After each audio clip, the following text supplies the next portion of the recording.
Nah, selanjutnya Pak Sugeng Suparwoto, silakan.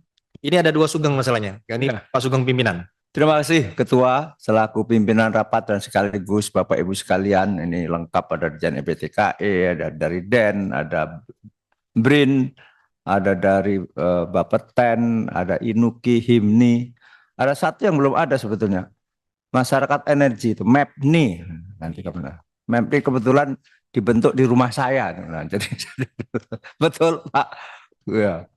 Jadi sampai segitu jauh nuklir ini menjadi perhatian kita.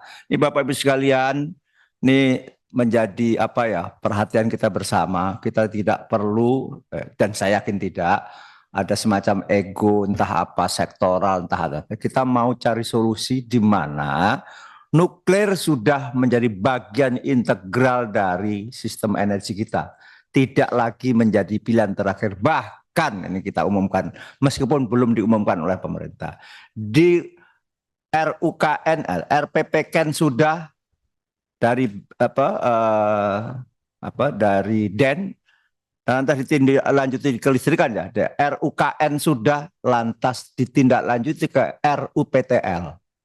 Secara formal telah disampaikan bahwa skenario 1 karena ada berbagai skenario RUPTL dalam rangka mencapai target pertumbuhan 8% itu segera akan dibangun 500 mega nuklir. Nah, gitu loh, itu di RUPTL. Sebetulnya ini yang berhak mengumumkan pemerintah. Ini kalau ada wartawan jangan dulu dikutip karena memang belum diumumkan secara resmi. Ini sekedar menjadi gambaran betapa pentingnya forum ini untuk memutuskan sesuatu. Satu, sudah menjadi kesimpulan kami di rapat bahwa eh, Batan Batan harus segera ditarik kembali bermitra dengan Komisi 12. Tidak lagi diberi. Kenapa? Ini asbabul nuzulnya kok bisa diperdebatkan. Batan itu berdiri atas undang-undang, betul? Sementara BRIN, mohon maaf, hanya berdiri di atas perpres. Perpres atau kepres atau perpres kan gitu. Jadi dari sisi tata atur keundangan saja itu sudah mestinya Batan itu tetap berdiri sebagai sebuah institusi di bawah undang-undang. Demikian juga lembaga LAPAN, lembaga penerbangan dan antariksa nasional. Ini gitu Pak, siapa Pak Deputi ya? Karena ini penting menjadi pemahaman kita. Apalagi sekarang kita akan segera meng, apa, me, me, memutuskan nuklir sebagai energi. Ada IAEA, ada NEPIU dan sebagainya. Di mana mohon maaf hari ini Batan di komisi berapa? 10 ya? Di BRIN itu di komisi berapa? Di komisi 10. Lebih kepada riset ya. Sedangkan ya semua berbasis riset penting juga. Tapi ini akan applied menjadi energi. Maka harus nanti Batan menjadi satu kesatuan di forum-forum membahas tentang energi nuklir itu bersama kita. Itu satu dari tata kelembagaannya. Kedua adalah dari apa yang hari-hari ini terjadi. Saya kalau dengar dari para researcher miris. Contoh kecil nih Pak dari BRIN. Bangsa sebesar ini kita tidak bisa membuat namanya vaksin. Gagal kita membuat vaksin kemarin penyakit COVID. Karena apa? Namanya Eichmann yang sedemikian rupa ini kelasnya kelas Nobel ini. Hari ini hilang. Gone with the wind. Ada lagunya itu. Nah, itu ada kan. Nah, inilah hal-hal yang ayo kita sama-sama berpikir demi kepentingan bangsa. Memang ada yang selentingan tuh kan dengan BRIN maka kita hemat dalam riset. Saya kira otak dari mana ini? Betul, justru bangsa yang mau maju itu belanja risetnya itu ekuivalen dengan sekian persen dari PDB. Boleh dicek itu.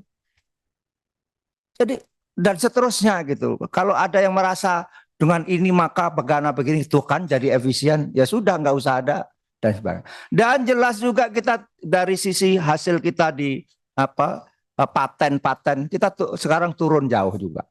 Ini kan standar juga barometer bagaimana bangsa ini. Nah, bangsa ini kalau mau maju, bangsa yang mau maju adalah yang semuanya beranjak dari riset dan seterusnya. Saya kira ini menjadi perhatian kita dan kita mendengar langsung dari berbagai, ini perhatian bagi BRIN. Kalau enggak nanti akan kita tinjau kembali. Bahwa BRIN itu dulu tekad kita bersama bukan peleburan, kan gitu loh. Tetapi adalah menjadi holding di mana yang lain BPPT, LIPI dan sebagainya itu tetap eksis sebagaimana kelembaganya. Nah, BRIN berfungsi untuk mengkoordinir supaya tidak terjadi tumpang tindih dalam hal apa? Dalam hal misalnya tema-tema riset. Di samping memang kita waktu itu ada juga coba kita evaluasi litbang di kementerian, kan begitu. Nah, sekarang kadang mulai mengeluh juga pertanian misalnya ngeluh. Dulu kan ada apa bibit dan sebagainya. Nah, ini dalam forum ini saya kira tadi keluhan tuh dari HIPNI, betul? Tumpah ruah entah kemana-mana, ya layak gitu. Inuki juga. Nah, apalagi Inuki itu secara undang-undang monopoli kan, dibeli monopoli untuk impor dan sebagainya. Nah, Indonesia hari ini memiliki reaktor yang besar 35 mega itu di Siwabesi itu. Ini kalau nggak ditangani secara serius ada lembaga yang secara khusus bisa-bisa nanti terjadi sesuatu. Kita punya Kartini di Jogja, kan gitu. Ini reaktor non komersial saja. Kinerjanya kan kurang lebih sama. Karena ekosistem yang tidak kita susun sedemikian rupa sehingga ada istilah mati tak mau hidup pun lesu. Saya ketemu beberapa alumni UGM Teknik Nuklir. Saya dengar dihapus ya sekarang jurusan itu. Masih. Ya syukurlah kalau masih ada. Kenapa? Karena kita dalam struktur komposisi energi without nuklir hampir muskil kita untuk mencapai net zero emission di tahun 2060 atau lebih cepat. Itu kita sudah hitung. Kebutuhan demand listrik kita berapa dan sebagainya. Lantas fosil kita berapa, EBT kita ada panas bumi, ada air, pembangkit dan seterusnya, intermittent, tenaga matahari dan sebagainya. Total bahkan ada 2 skenario akhirnya. Ada nuklir dibangun menjadi 10 giga atau 5 giga dengan skenario kalau pembangkit listrik tenaga gas 15 giga atau 10 giga. Ini ada pilihan-pilihan lagi nih Bapak Ibu sekalian. Energi itu fosil Indonesia tetap akan kita eksplorasi dan eksploitasi. Tetapi tidak lagi menjadi energi primer. Menjadi feedstock untuk petrochemical industry. Bapak Ibu sekalian di dalam ruangan ini kurang lebih 70% hampir ini adalah produk petrochemical industry. Dan Indonesia sangat kurang. Mother of industry adalah salah satunya petrochemical industry dan baja saya kira tahu kita. Nah inilah maka kita harus berpikir dalam kepentingan yang lebih besar. Maka ke depan salah satu solusi tadi, Prof ini yang reaktivasi, bahkan sudah menjadi kebutuhan rapat kita sempat bulan yang lalu ya, 26 Februari, bahwa Batan harus kembali ke Komisi 12. Ini bukan lagi lantas seolah-olah kita mau banyak-banyakan, tidak, karena memang tadi aspek strategiknya kalau komisi itu ada di sini dan Batan kembali berdiri atas undang-undang, tidak lagi dilebur dalam perpres saja. Kenapa? Karena ini memerlukan sinergi luas kan. Batam itu ada EAEA kan gitu.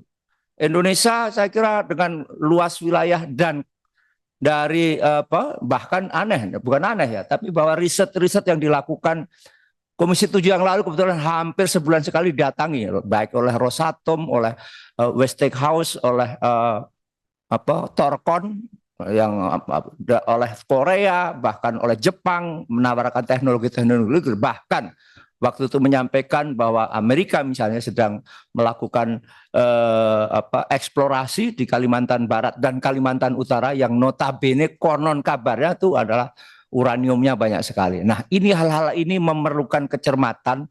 Nuklir harus menjadi satu energi yang menjadi perhatian khusus lagi di tengah-tengah adanya misalnya fosil. ada tengah-tengah energi baru terbarukan yang lain. Ini sekaligus ini ada Bu Dirjen, kemarin kita membahas tentang prioritas undang-undang ya, dengan harapan Undang-Undang EBET segera kita tuntaskan. Kan satu pasal sudah ringan, yakni soal TKDN, kan gitu. Kan ada flexibility, tinggal satu power wheeling. Sudahlah, nggak usah pakai power wheeling juga nggak apa-apa. Yang penting bisa membentuk ekosistem bagi tumbuhnya energi baru, energi terbarukan. Jadi itu Bapak Ibu sekalian, terima kasih.